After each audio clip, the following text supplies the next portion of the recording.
Ngopi, ngobrol penuh inspirasi. Kerja di OJK, persiapan dan kesempatan. Hai Sobat Ngulik, gimana nih kabarnya di malam minggu ini? Capek nugas, bosan di rumah, butuh hiburan yang menambah wawasan. Sebelumnya, perkenalkan nama saya Stefani Monika Rapitupulu dan rekan saya Citra Marcella Nazira. Nah, Sobat Ngulik pasti udah gak sabar nih untuk dengerin nih sharing-sharing dari narasumber kita pada malam hari ini. Dan tentunya di episode Ngopi Podcast pada malam hari ini kita mengundang narasumber yang hebat. Langsung saja saya perkenalkan Kak Yanda Eka Putra Hermawan yang saat ini juga sedang bekerja sebagai Kepala Divisi Organization Policy di Otoritas Jasa Keuangan atau disebut juga dengan OJK. Dan juga Kak Yanda ini punya pengalaman kerja di bidang keuangan di perusahaan lainnya seperti PT Astra Abiba Life dan juga di PT Bank Tabungan Pensiunan Nasional. Nah, dari pengalamannya Kak Yanda nih udah pasti banget nih Kak Yanda expert di bidang keuangan. Daripada berlama-lama, langsung saja kita dengarkan sharing-sharing dari Kak Yanda. Langsung saya sambut nih. Halo Kak Yanda, gimana nih Kak kabarnya? Halo Kak Yanda. Halo Sobat Ngulik, alhamdulillah kabar baik. Sebagai awalan Kak Yanda, boleh nggak cerita lebih jauh tentang educational background, karir dahulu, aktivitas saat ini, dan sedikit personal life mungkin Kak? Ya, boleh. Sebelumnya saya juga merintis karir berawal dari industri keuangan juga. Saya pernah di multi finance, di leasing punya Astra Credit Company, kemudian move ke dunia banking, coba hal baru di Bank Tabungan Pensiunan Nasional, kemudian pindah lagi ke asuransi, dan terakhir akhirnya bermuara di OJK. Itu mungkin sedikit gambaran karir saya. Kemudian untuk personal life, saya anak ke-1 dari 2 bersaudara. Tinggal di Tangerang Selatan, sekarang di daerah BSD. Aktivitas hari-harinya kerja aja, paling kalau misalkan lagi agak waktu senggang, saya suka bercocok tanam. Ini dulu buat pembuka ya. Oke. Jadi tadi kan Kak Yanda sebutin nih kalau Kak Yanda juga pernah bekerja di Astra dan juga pindah ke perbankan juga, pernah mencoba dan juga akhirnya ke OJK sampai sekarang. Nah, menurut Kakak apa sih yang ngebedain OJK, yang bikin Kakak tertarik nih buat kerja di OJK? Dan mungkin dari budaya kerjanya nih Kak, apa yang ngebedain sama perusahaan sebelumnya? Ya. Kalau kita bicara ini ya, perusahaan itu masing-masing punya corporate culture yang unik dan itu orang-orang lebih open-minded, lebih terbuka, borderless. Hubungan atasan bawahan juga tidak terlalu hierarki dan kental gitu. Kita bisa sebebas mungkin mengutarakan pendapat. Tapi di OJK, culture-nya memang ya sebagaimana teman-teman juga pahami ya, di dunia pemerintah kita masih ada hierarki lah, ibaratnya masih ada lag antara atasan dan bawahan, sehingga budaya kerjanya pun tidak bisa kita samakan dengan swasta. Jadi kita harus pintar-pintar nempatin diri sih kalau untuk hal itu. Jadi saya ngerasain gimana bedanya 180 derajat antara kerja di swasta yang sangat dinamis dengan pemerintahan yang relatif lebih stabil. Mungkin itu sih singkat gambarnya seperti itu. Kalau kita lihat track record karir Kakak di OJK, itu kan keren banget ya Kak. Dan mayoritas orang mengidam-idamkan karir ini. Lalu gimana strategi Kakak dari mulai persiapan memasuki dunia kerja sampai ada di titik ini Kak? Ya, jadi kalau cerita awal karir saya, jujur saya sih mungkin jangan gitu ya. Saya tuh tipe orang yang nggak punya dream besar atau mimpi besar, tapi saya fokus ke pencapaian kecil-kecil dulu yang saya mau raih untuk menuju yang lebih tinggi gitu. Jadi awal saya lulus, saya nggak ekspektasi untuk langsung saya mau jadi manajemen trainee, jadi apa? Enggak gitu. Saya yang penting, saya berbakal lulusan IPB, saya kayaknya digaji UMR cukup. Waktu itu saya berpikir seperti itu ya. Tapi saya juga akhirnya apply karena untuk fresh graduate banyak itu dibuka MT, ya udah kenapa enggak saya coba MT gitu. Walaupun saya juga merasa awalnya berkecil hati, kayaknya bisa nggak ya diterima sebagai MT gitu. Karena jujur saya dulu di kuliahan bukan orang yang pintar ngomong, relatif pendiam, dan kayaknya kok untuk jadi MT keberatan ya, gitu. Awalnya seperti itu sih, cuman akhirnya ya udah saya coba. Kemudian saya dipanggil untuk interview di Astra. Kebetulan itu kayaknya lamaran saya yang kedua, dan alhamdulillah setelah itu langsung di follow up. Kemudian tes, psikotes, saya yakin sih mahasiswa IPB untuk psikotes nggak ada masalah ya. Jadi memang untuk itu saya yakin lulusan manajemen bisa melahap itu semua deh. Kemudian yang agak mungkin tricky adalah saat wawancara kerja. Jadi saat wawancara itu adalah poin yang paling penting dari sebuah proses untuk menuju diterima. Kan saya juga bekerja di HR, saya juga mengalami bagaimana melihat bos-bos saya, direktur saya mungkin interview karyawan-karyawan baru, itu memang banyak yang jatuh di wawancara. Kebanyakan jatuh di wawancara itu adalah kita sebenarnya harus punya bekal dulu sebelum kita mulai maju untuk proses wawancara itu sendiri. Banyak baca, karena seringkali pelamar kerja itu kayak mati bicara gitu. Jadi saat ada pertanyaan cuma dijawab 1-2 kata. Kita nggak mengharapkan seperti itu dari HR. Jadi kita ngarepin ya dijawab apa selanjutnya gitu. Dan kalau memang tertarik dengan isu jasa keuangan, sering-seringlah baca-baca semacam majalah SWA atau majalah Infobank atau hal-hal lain, baca-baca berita atau ini yang sedang berkembang di industri keuangan, itu akan jadi modal kita saat wawancara. Jadi kalau kita udah punya itu dan kita bisa utarakan, insya Allah akan mudah sih prosesnya. Jadi itu pertama, akhirnya saya diterima sebagai manajemen training. Kemudian masuk ke dunia kerja sebagai MT. Alhamdulillah saya prosesnya 6 bulan, dipindah-pindah ke segala macam bagian, mulai dari marketing, kredit, kemudian juga akhirnya nggak tahu kenapa saya ditempatkan di HR saat itu. Awalnya saya syok sih, karena saya background-nya dulu pas kuliah marketing. Anaknya marketing banget deh, pokoknya kayaknya kok justru saya melihat HR itu saya paling benci sebenarnya. Jadi saya ngeliat orang yang ngambil fokus HR apa sih gitu. Kayaknya kok ilmunya bosenin ya gitu. Saya selalu underestimate itu, tapi nggak tahu kenapa saya dicemplungin ke hal yang saya benci gitu. Itu agak lucu sih di situ. Awalnya saya masuk, saya cukup tertekan karena saya juga awalnya nggak mau nerima saya orang HR. Tapi ya udahlah, mungkin lambat laun ternyata juga bos saya juga sangat suportif gitu, artinya bisa menjadi mentor yang baik, sehingga sedikit-sedikit saya belajar. Lama-lama ya sudahlah, udah basah harus nyebur. Jadi ya udah, saya mulai gelutik ilmuwan ini, mulai coba baca buku-buku tentang HR. Ya itu dia cara saya untuk survive, akhirnya bisa fokus di HR ini. Dan tipsnya untuk bisa bertahan di dunia kerja adalah loyal, kalau menurut saya. Jadi apapun yang ditugaskan pada kita, kerjakan aja. Jangan pilih-pilih kerjaan. Karena banyak sekali lulusan-lulusan fresh grade, terutama teman-teman milenial, walaupun saya juga milenial loh, masih loh. Itu baru masuk tapi udah pilih-pilih kerjaan. Nah itu sih kalau dari atasan tuh nggak akan respect dengan hal seperti itu. Kita harus kerjakan semua apa yang diminta. Ya sudah, itu memang tempat kita untuk belajar. Kalau capek, ya pasti capek lah. Tapi percaya deh, kalau capek itu ada buah hasil ke depannya. Jadi nggak ada yang suatu yang sia-sia. Yang penting niatkan itu untuk berbuat baik bagi orang lain.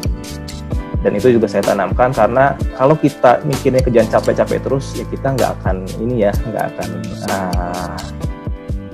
long lasting lah kerja gitu, karena pasti akan beban gitu. Jadi memang niatkan ini untuk bantu orang lain, ya akan ringan ke depannya. Kemudian kenapa saya pindah dari Astra ke banking? Itu dia sih. Jadi memang ada ego saya dulu. Anak-anak IPB kan banking banget ya, Institut Perbankan Bogor gitu. Jadi saya lihat teman-teman saya yang udah diterima di SCIMB, diterima di BNI. Kayaknya saya pengen banget kerja di bank. Ya udah, kalau kita ada lowongan, kebetulan untuk experience hire, pengalaman cukup 2 tahun, udah saya lamar sebagai asisten manajer saat itu di Bank BTPN.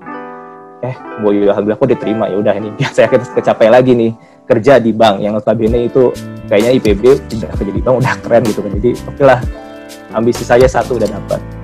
Kemudian di banking saya cukup lama, saya cukup menikmatin di sana sekitar 6 tahun. industrinya luar biasa cepat, luar biasa bergerak, banyak hal yang dipelajari. Itu ada pergerakan sedikit itu, jungkir balik banget ya. Jadi memang pembelajaran paling besar saya di sana, karena namanya industri banking, kalau kita lambat, kita ketinggal dari pesaing. Kalau kita kalah bergerak, kita lepas gitu. Contohnya ya waktu itu kan, kalau teman-teman tahu, BTPN itu ngeluarin produk Genius. Genius itu kartu yang pertama itu untuk yang platform digital. Itu sangat memudahkan para milenial untuk bertransaksi perbankan. Nah, saya saat itu terlibat di proyek itu. Jadi, saya sebagai HR memproses gimana bisnis prosesnya yang akan ke depan digunakan seperti apa.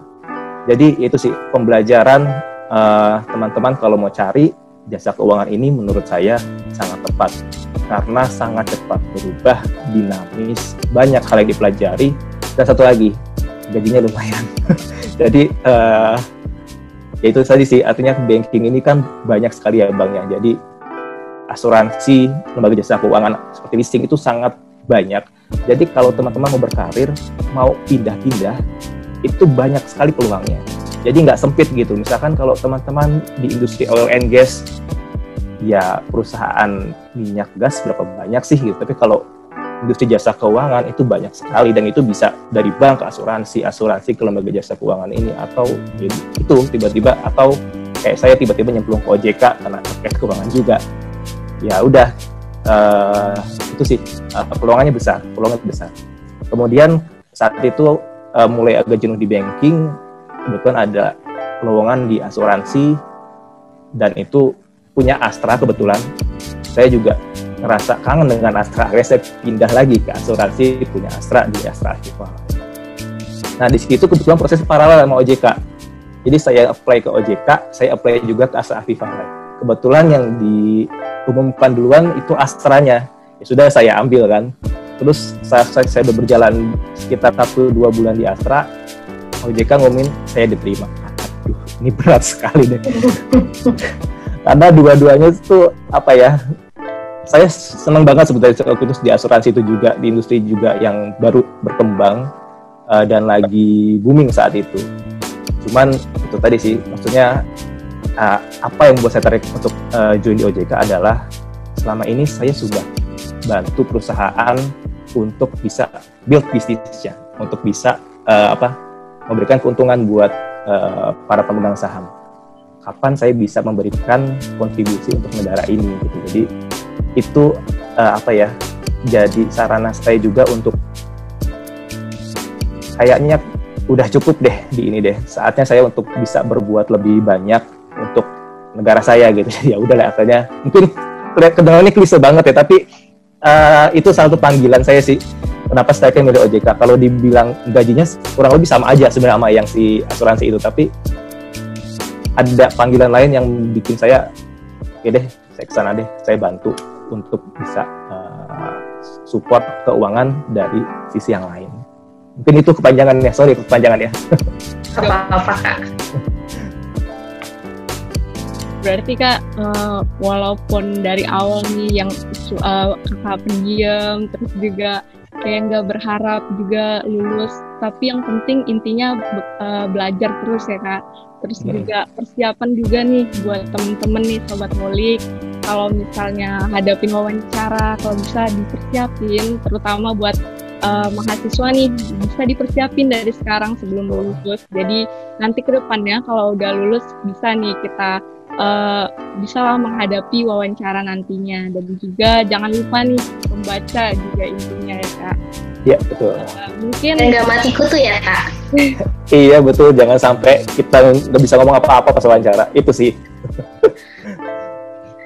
Mungkin buat pertanyaan selanjutnya nih Kak, apa sih hobi Kakak, dan juga kalau misalnya di waktu luang nih, apa yang Kakak lakuin, dan juga gimana caranya supaya Kakak tuh bisa tetap produktif walaupun di waktu luang senggangnya gitu. Mungkin bisa diceritain. Hobi, ya kalau tanya hobi, saya suka traveling. Saya suka jalan-jalan. Saya suka backpacker loh. Jadi jalan-jalan nggak pakai tour leader, jalan aja sendiri gitu kan, berputasi browsing ke sana kemari ke negara yang entah berantah saya juga nggak pernah tahu sebelumnya gambaran kayak gimana, nekat aja. Kenapa saya suka seperti itu? Itu tadi saya mau challenge diri sendiri karena kan saya sebenarnya tipenya pendiam ya. Dengan saya terjun sebelum menikah saya suka sendiri jalan-jalan benar-benar sendiri. Saya nggak ngajak teman, nggak apa, terjun ke negara yang saya juga nggak tahu seperti apa.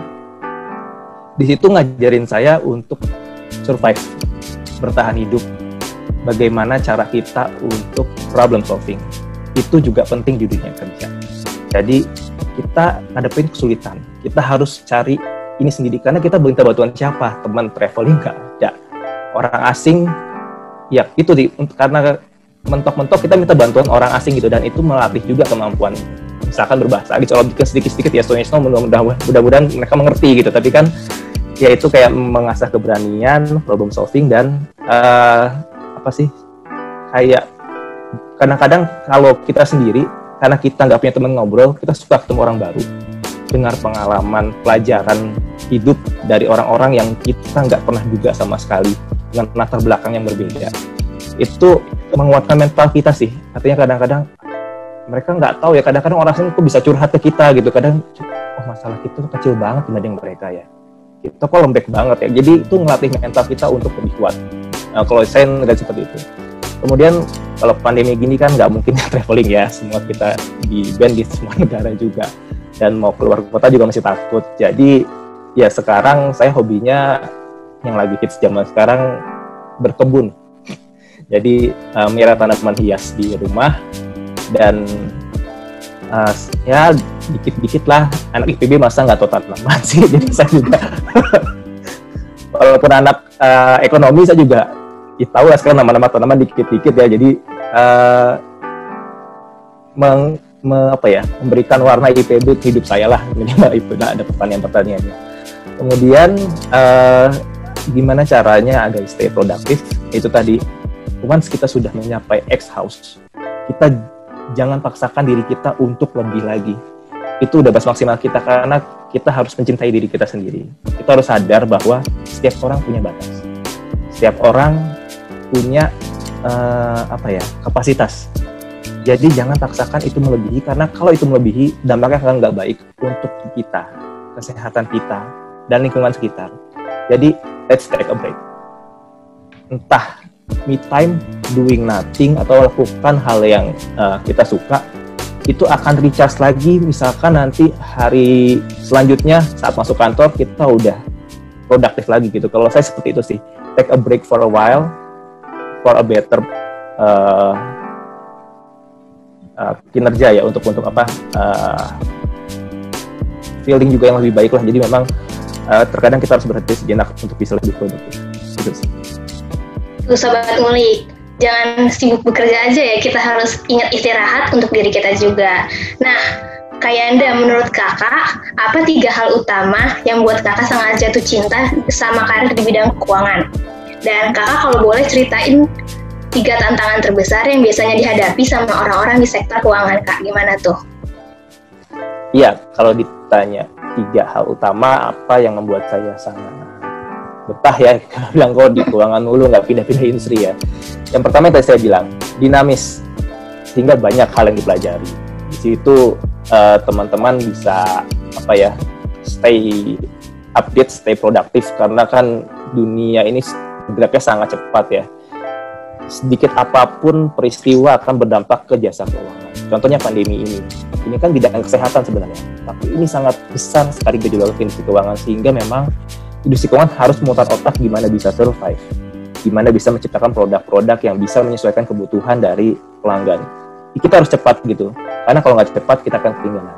Nah inilah yang membuat kita jadi banyak belajar. Itu yang pertama. Yang kedua, yang tadi, untuk peluang karirnya luas banget. Jadi kita bisa fleksibel, kita bisa bangun karir semau kita, gitu. Bikin jalur karir seluas-luasnya gitu, bikin networking kemana-mana. Karena itu tadi, industri keuangan ini kan ilmunya generik ya. Jadi kita bisa pindah dari bank, asuransi ke jasa keuangan gitu. Jadi memang lapangan kerja luas. Itu yang kedua. Yang ketiga, industri keuangan itu sedikit banyak itu membantu masyarakat luas loh. Seperti bank itu memberikan pinjaman kepada para pengusaha kecil.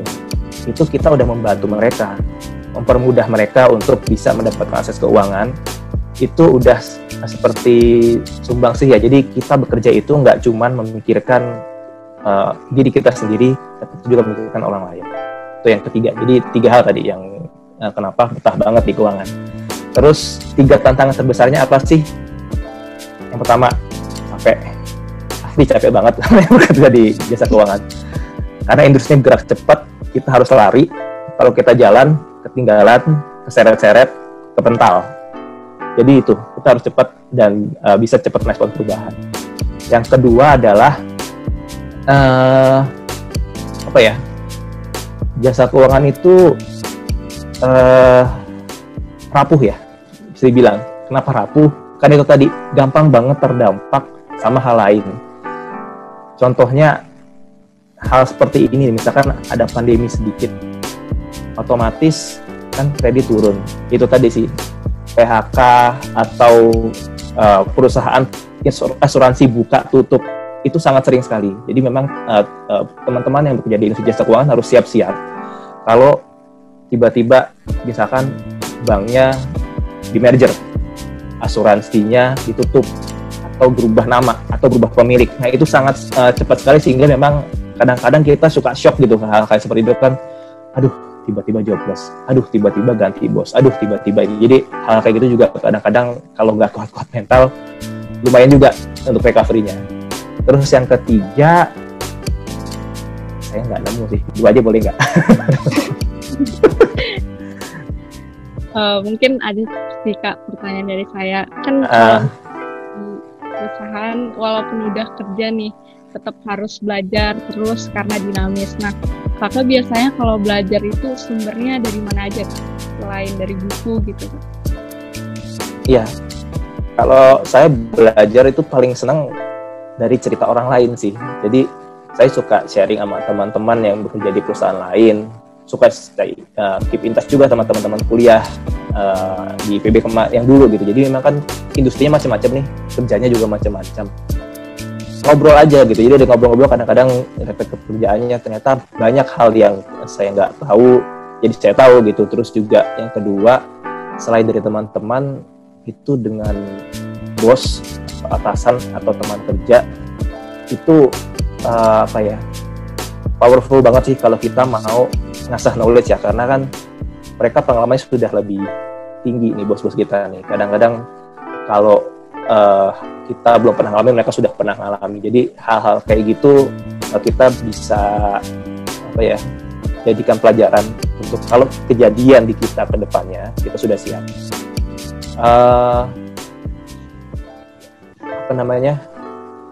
Karena sekali lagi dunia kerja ini nggak cuman terkait knowledge sebenarnya, artinya nggak seperti cuman butuh ilmu saja, tapi kadang-kadang pengalaman, cara menghadapi, terus juga cara kita bertindak, itu akan menentukan hasil yang berbeda.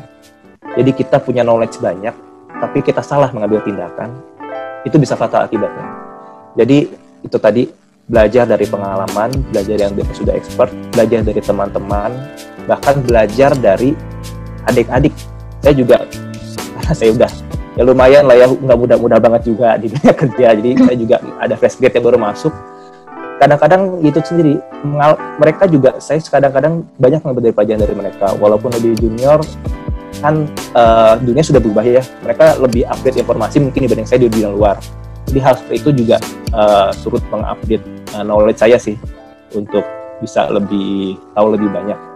Mungkin itu kalau saya tahu. Berarti intinya dari sudut pandang orang lain ini kita bisa dapat ilmu-ilmu yang bermanfaat tentunya buat kita ya Kak. Betul.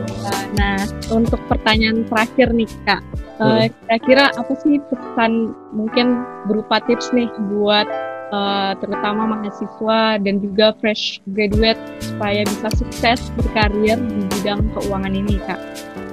Iya. Pertama saya bagi tips untuk mahasiswa dulu ya. Yang pertama, ikut organisasi. Itu menurut saya yang paling penting untuk bisa kita punya modal di saat melamar kerja. Jujur, karena yang ditanya pasti adalah dulu kuliah aktivitasnya apa. Tapi kalau kita bilang saya kuliah ini, dah pasti pewawancara udah gak tertarik lagi untuk melanjutin. Tapi kalau saya ikut Komet, oh ya dulu sebagai apa? Nah dari situ kita punya bahan untuk diskusi. Nah itu adalah kuncinya. Menurut saya itu paling penting, harus ikut organisasi. Terserah apapun, mau BEM, mau Komet atau Omda ya, itu juga kan organisasi ya. Di situ kita, karena kenapa itu penting? Karena kan untuk masuk dunia kerja kita butuh berhubungan, bekerjasama dengan orang lain. Belajar berorganisasi, belajar berinteraksi, belajar membangun sesuatu, bikin acara, memanage sesuatu. Itu akan melatih mental kita dan cara kita bekerja nanti. Jadi itu bisa diprediksi tuh. Orang seperti ini pasti akan sukses karena pas kuliahnya pernah ini. Itu udah berapa kali saya membuktikan dari hasil wawancara seperti itu hasilnya. Itu yang pertama. Yang kedua, saya sampaikan tadi, rajin baca-baca buku non-textbook kuliah. Artinya yang lebih praktikal. Karena sekali lagi dunia kerja bukan masalah knowledge, tapi lebih ke praktis aplikasinya seperti apa. Jadi harus rajin-rajin baca majalah, baca-baca portal berita terkait dengan hal-hal yang up to date, yang terbaru. Karena itu akan mengisi diri kita terkait hal-hal lain di luar dunia pendidikan. Itu juga penting. Terus yang terakhir adalah komunikasi. Komunikasi dengan, kalau bisa teman-teman punya kakak-kakak kelas atau punya orang tua atau apa, banyak ngobrol deh tentang dunia kerja itu seperti apa sih. Jadi kita udah punya gambaran, nggak awam-awam banget gitu. Karena saya sendiri ngalamin ya, dulu memang jujur ya IPB itu secara hubungan pada alumninya kurang baik. Sehingga saya dulu juga masuk dunia kerja kayak hutan rimba gitu. Saya nggak tahu ini dunia seperti apa. Saya kayak masuk ngebelah hutan kayak gini ya. Jadi saya kayak nyasar-nyasar sendiri lah gitu. Tapi kalau teman-teman punya link atau network, coba deh untuk sering-sering ngobrol atau sering-sering sharing knowledge. Nah, hal-hal kayak gini nih saya sangat apresiasi nih teman-teman Komet mulai buka komunikasi dengan alumni, karena itu tadi bisa jadi wadah untuk teman-teman yang masih kuliah untuk tahu gimana sih dunia kerja yang sesungguhnya. Saya sangat apresiasi hal ini untuk teman-teman. Bravo ya, Komet ya. Terus yang untuk fresh grade ya. Oke, untuk fresh grade sendiri, yang pertama tipsnya adalah sebar CV sebanyak-banyaknya. Karena ya seperti gali ikan lah ya, sebanyaknya yang kita umpan yang kita lempar, semakin banyak juga kemungkinan yang nyangkut gitu. Jadi berusaha sebanyak-banyaknya sebar, tapi satu lagi saya tekankan, harus apply di tempat yang kalian sukai. Jangan pernah kalian apply pekerjaan itu di tempat yang teman-teman gak interest gitu. Karena itu akan suffer sekali. Kan saya ada teman yang dia tuh nggak suka kerja di bank gitu, tapi orang tuanya maksa dia akhirnya, tapi dia diterima akhirnya. Tapi itu tadi, dia tidak enjoy menjalaninya, ya ujung-ujungnya ya nggak kuat mental juga gitu sering, karena dia tidak menikmati pekerjaan sehingga ya ujung-ujungnya nggak bisa survive. Itu yang kedua. Terus yang ketiga nih buat teman-teman IPB, kalau saya melihat bandingkan teman-teman lulusan IPB dengan univ lain, teman-teman dari IPB itu lebih kurang berani mengutarakan pendapat, kurang berani speak up. Kalau saya bandingin sama teman-teman di, contoh ya di anak-anak UI atau anak-anak swasta dari Jakarta gitu, mereka lebih ngomong aja gitu dulu, belum tentu benar, tapi ngomong dulu gitu. Jadi kadang-kadang ya itu tadi, orang IPB itu pinter-pinter, cuman nggak berani atau nggak bisa ngutarain pendapatnya gitu. Jadi sering-sering latih gimana caranya berkomunikasi, karena itu poin penting ya. Karena kalau kita pinter tapi kita nggak bisa menyampaikan, orang nggak tahu. Jadi kita harus bisa semacam menjual diri ya, tapi dengan konotasi yang baik. Kita harus bisa ekspor, kita punya kemampuan ini loh, kita punya A, B, C, D. Jadi orang tahu kelebihan dan kekurangan kita. Jangan dipendem atau diem gitu. Jadi memang itu penting sekali. Terus yang terakhir untuk teman-teman yang fresh graduate, ya itu sih. Kalau kondisi saat ini ya di pandemi, kami juga menyadari bahwa dunia kerja saat ini lagi sulit, sangat sulit. Memang sangat sedikit perusahaan yang membuka kesempatan untuk menerima karyawan baru karena memang kondisi bisnisnya banyak yang di hold, di freeze, termasuk juga di tempat saya karena masih lihat wait and see situasi saat ini kan masih jauh. Tipsnya adalah itu tadi, kalau untuk kondisi sekarang apapun lowongan yang buka, coba lamar aja karena kadang-kadang itu tadi kita nggak tahu nasib kita seperti apa kan. Contohnya saya sangat benci HR, tapi ujung-ujungnya saya ditempatkan di HR gitu kan saat dia jadi DRT. Jadi tetap optimis, tetap punya rasa semangat untuk mencari pekerjaan, jangan menyerah sama situasi. Jadi selama misi pun bisa diisi dengan hal produktif lainnya, misalkan ya entah bisnis, entah coba ikut kursus-kursus online segala macam untuk memperkaya diri. Jadi kita tetap bisa produktif sambil menunggu pekerjaan itu datang. Mungkin itu dulu dari saya.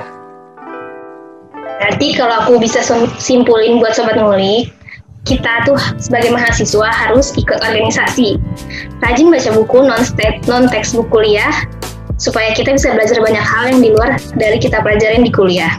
Dan belajar komunikasi mulai dari sekarang, speak up. Dan untuk fresh graduate, sebar CV sebanyak mungkin, tapi apply yang di tempat yang pasti kalian suka.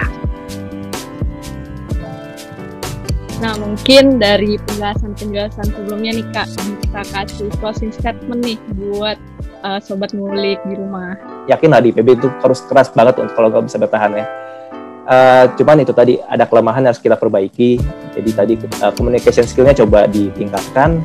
Yang tadi tetap ikut organisasi dan update knowledge atau pengetahuan dari luar untuk bisa bekal kita kalau kita nanti tiba-tiba dipanggil kerja, suruh wawancara. Jadi bahan diskusi kita banyak. Mungkin itu ya untuk teman-teman Sobat Ngulik yang fresh graduate. Mudah-mudahan pandemi segera berakhir, lowongan pekerjaan makin banyak, dan teman-teman fresh graduate segera mendapatkan pekerjaan impiannya. Amin.